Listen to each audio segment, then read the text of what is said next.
وہ کالی رنگت اور بھدے نقوش والا کمی تھا جو غلام ابن غلام کی روایت کو زندہ رکھے ہوئے تھا۔ نام تو اس کا پتہ نہیں کیا رکھا گیا تھا، مگر اسے کالی رنگت کی وجہ سے سبھی کالو کہہ کر بلاتے تھے۔ باپ نے زمیندار سے قرض لے کر بیٹی بیاہی اور خود مر گیا۔ ہمارے معاشرے میں جاہلانہ رسم و رواج ہے، امیر ہو یا غریب، برادری میں نام اونچی رکھنے کے لیے شادی ہو یا فوتگی، کھانے کے انتظامات ہم اپنی بساط سے بڑھ کر کرتے ہیں۔ فوتگی پہ تو غریب بھاری قرضہ لے کر بھی رشتہ داروں کے لیے روٹی کا انتظام کرتا ہے۔ ناک اونچی رکھنے کے چکر میں ساری عمر قرض اتارنے میں لگا دیتے ہیں۔ کالو باپ کا لیا گیا قرض اتارنے میں حویلی میں جانوروں کی طرح کام کرتا، بلکہ کمیوں کو جانور ہی سمجھا جاتا تھا۔ وہ حویلی سپاہی کی دنیا سے بھی کم ہی واقف تھا، جانتا تھا تو بس اتنا کہ دنیا ایک حویلی ہی کی طرح ہے، بے حس، دھتکانے والی، بھوکا رکھنے والی، جس میں غلطی کی قطعی گنجائش نہیں ہے، جس میں کوتاہی کی سزا ٹھڈے اور تھپڑ ہے۔ یہی سب کچھ سہتے سہتے اور سوچتے 5 برس بیت گئے۔ اب وہ 25 برس کا جوان بوڑھا تھا۔ حویلی کا مالک خدا بخش چند ماہ پہلے فوت ہو گیا تھا۔ اب اس کی واحد اولاد چودھری افضل تھا۔ جس طرح نسل در نسل غلامی منتقل ہوتی ہے، ٹھیک اسی طرح نسلوں میں فرعونیت بھی سرایت کرتی رہتی ہے۔ اکثر وہ سوچتا، خدا بخش کے مر جانے کے بعد چودھری افضل بھی اگر مر جائے تو یقیناً میری غلامی کی زنجیریں ٹوٹ جائیں گی۔ آزادی کا احساس بڑا فرحت بخش ہوتا ہے۔ پنجرے میں قید پرندے کو جب آزادی ملتی ہے تو وہ اپنے پر پھیلا کر آزادی محسوس کرتا ہے۔ رگ رگ میں دوڑتی آزادی کا احساس غلامی کے پنجرے میں محسوس نہیں ہوتا۔ چودھری افضل کے کتے اس کے کمیوں سے زیادہ عیش میں تھے۔ دیسی گھی اور خالص دودھ ان کی روزمرہ کی خوراک تھا۔ ایک بار کمی نے کتے کے دودھ میں سے دودھ پی لیا تھا۔ چودھری کو پتہ لگنے پہ اس نے چابک سے اس کی پٹائی کر دی تھی۔ 2 دن کتے کے ساتھ ہی باندھ کر اسی کٹورے میں کمی کو کتے کا جھوٹا دودھ پلاتا رہا تھا۔ اس کے بعد کسی کمی کی ضرورت نہ ہوئی کہ وہ دودھ کی طرف دیکھ بھی لے۔ چودھری افضل ابھی نام نہاد کنوارا تھا۔ چند دن بعد اس کی شادی تھی۔ شادی کی تیاریاں عروج پہ تھیں۔ کالو کمی کی بے چینی بڑھتی جا رہی تھی۔ شادی کے بعد اس چودھری کے بچے ہوں گے، کیا ہم اس کے بچوں کی بھی غلامی کریں گے؟ کیا تاحیات غلام ہی رہیں گے؟ یہ کیسا قرض تھا جو اتر ہی نہیں رہا تھا، جو کئی نسلیں اتارتی ہیں اور کئی وصول کرتی ہیں۔ وہ شاید جانتا نہیں تھا قرض کی غلامی سے نجات ممکن ہے، لیکن ذہنی غلاموں سے نجات موت ہی آ کر دلاتی ہے۔ اسی حویلی کے ساتھ ہی دلہن والوں کی بھی حویلی تھی۔ یہ بڑے ذمہ دار تو نہیں تھے، لیکن کم بھی نہ تھے۔ شادی سے ایک روز قبل رات کو مردانہ حصے میں شراب کے دور چل رہے تھے۔ بیہودہ موسیقی اور شراب سگریٹ کی ملی جلی بدبو سے کمرے میں ٹہلنا محال تھا۔ کالو خدمت میں مصروف تھا۔ اچانک اسے ابکائی آنے لگی تھی۔ وہ باہر کو بھاگا۔ کمرے سے کچھ دور نکل کر اس سے چند گہری سانسیں لیں۔ یہ راہداری تھی، ساتھ اس کے چند منسلک کمرے تھے۔ یہ حصہ اندھیرے میں تھا، کمروں میں بھی مکمل خاموشی تھی۔ ابھی سے یہاں کچھ لمحے ہی گزرے ہوں گے کہ ساتھ والے کمرے کا دروازہ بہت آہستگی سے کھلا اور کالو کے بازو کو گرفت میں لے کر کمرے میں کھینچ لیا گیا۔ وہ اس افتاد سے حواس باختہ ہو گیا۔ اس نے کچھ کہنے کے لیے گھٹی گھٹی آواز میں منہ کھولنے کی کوشش کی۔ اس کے منہ پر ہاتھ رکھ کر خاموش رہنے کا اشارہ کر دیا گیا۔ یہ نرم و نازک نسوانی ہاتھ تھا۔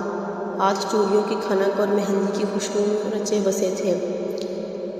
رچی بسی کمرے میں اندھیرا تھا، لیکن خوشبو سے روشن تھا۔ وہ نسوانی وجود اس کے ساتھ لگا ہوا تھا۔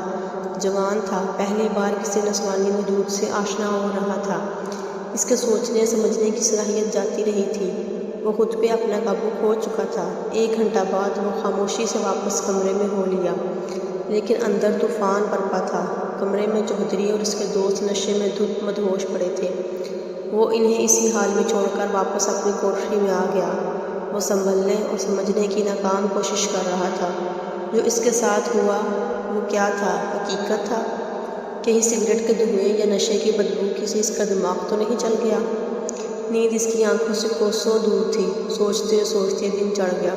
سورج اپنی لال آنکھیں لیے حویلی میں جھانکنے لگا۔ وہ اپنی جگہ سے اٹھا، نہا کر باہر آ گیا۔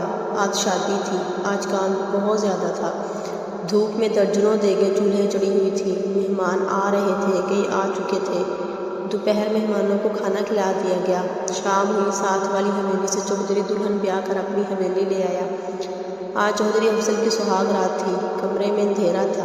اچانک دلہن نے چودھری افضل سے پوچھا، آپ کے ہاتھ میں کڑا تھا، وہ آج نہیں پہنا؟ کل رات تو آپ کے ہاتھ میں تھا۔ چودھری چونک کر پوچھنے لگا، کل رات تم نے کڑا میرے ہاتھ میں کہاں دیکھ لیا؟ کڑا تو میں پہنتا ہی نہیں۔ دلہن روحانی سے ہو کر کہنے لگی، کل رات آپ نے ہی تو چپکے پیغام بھجوایا تھا اور ملنے کو کہا تھا، تو میں راہداری والے کمرے میں آ گئی تھی۔ اس کے تھوڑی دیر بعد آپ بھی آ گئے تھے۔ آپ کے دائیں ہاتھ میں بھاری کڑا تھا۔ چودھری کے کمار کی جگہ غیظ و غضب نے لے لی تھی۔ وہ کمرے میں خون خوار درندے کی طرح چکرانے لگا۔ سوچنے لگا، نشہ دو آتشا کرنے کے لیے دلہن کو بلوایا اسی نے تھا۔ پھر نشے میں مدہوش چودھری اپنا ہوش ہی کھو بیٹھا۔ وہ کڑے کے ساتھ کڑیاں ملانے لگا کہ رات کو مدہوش ہونے سے پہلے وہ کالا کمی کمرے سے اچانک نکلا تھا۔ پھر اس کا دماغ بھگ سے اڑ گیا۔ ہاں وہی تو کڑا پہنتا تھا۔ کڑیاں ملاتے ہوئے وہ کڑے والے تک پہنچ چکا تھا۔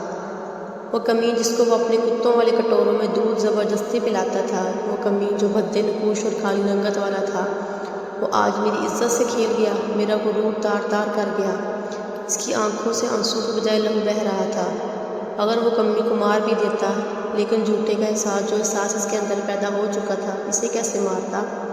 اور چودھری کتوں کا جھوٹا کیسے حلق سے اتار سکتا تھا؟ صبح صبح کالو کمی کو اس کی کوٹھی سے جھنجھوڑ کر اٹھایا گیا۔ وہ آنکھیں ملتا ہوا اٹھانے والے کو دیکھنے لگا۔ یہ شفیع تھا، یہ بھی کمی تھا، گھوڑوں کو سدھارنے والا۔ اس کی آنکھیں آنسوؤں سے بھری ہوئی تھیں جو بیک وقت خوشی اور دکھ کا اظہار کر رہے تھے۔ کالو الجھن سے دیکھنے لگا۔ شفیع فرحت جذبات میں کالو کو گلے لگا کر رونے لگا۔ کالو، آج ہماری زنجیریں ٹوٹ گئی ہیں، ہماری گردنوں سے پٹے نکل گئے ہیں۔ کالو اسے خود سے جدا کرتے ہوئے بولا، آخر ہوا کیا ہے؟ کالو، چودھری افضل نے خود کو اپنی اور اپنی گھر والی کو گولی مار کر خودکشی کر لی ہے۔ کالو کو اپنے کانوں پہ یقین نہیں ہو رہا تھا۔ وہ اس کو جھنجھوڑتے ہوئے پوچھنے لگا، یہ کیسے ہو سکتا ہے؟ کیوں خودکشی کی چودھری نے؟ کہنے لگا، آج صبح ملازمہ انہیں ناشتہ کے لیے اٹھانے گئی تھی، کافی بار دستک دینے پہ بھی دروازہ نہیں کھلا تو نیچے بھاگ گئی۔ میں اور کچھ مزید کمی ڈرتے ڈرتے اس کی خوابگاہ کا دروازہ توڑ دیا۔ آگے ان دونوں کی لاشیں پڑی تھیں جو شاید رات کے پہلے پہر ہی خودکشی کی گئی تھی، جب چودھری کے رشتہ دار اور دوست نشے میں دھت ہوائی فائرنگ کر رہے تھے۔ یہ تب کی بات ہے، وجہ ابھی تک کسی کو بھی پتہ نہیں چلی تھی۔ کالو، کمی اور شفیع باہر احاطے میں آ گئے۔ یہ خودکشی کا سیدھا سیدھا معاملہ تھا۔ چودھری کے رشتہ داروں کو کسی پہ کوئی شک نہیں تھا۔ وہ اسے کالے جادو کا اثر کہہ رہے تھے۔ وہ شاید آہوں کا اثر نہیں مانتے تھے جو عرش پہ بنا کسی رکاوٹ پہنچتی ہیں۔ چودھری کے تدفین کے چند ہی دن بعد حویلی اور جائیداد چودھری کے رشتہ داروں میں تقسیم ہو چکی تھی۔ وہ کمیوں کا سایہ بھی برداشت کرنے کے روادار نہیں تھے۔ سارے کمیوں کو حویلی سے بھگا دیا گیا تھا کہ مبادا انہی میں سے کسی نے کالا جادو نہ کروایا ہو۔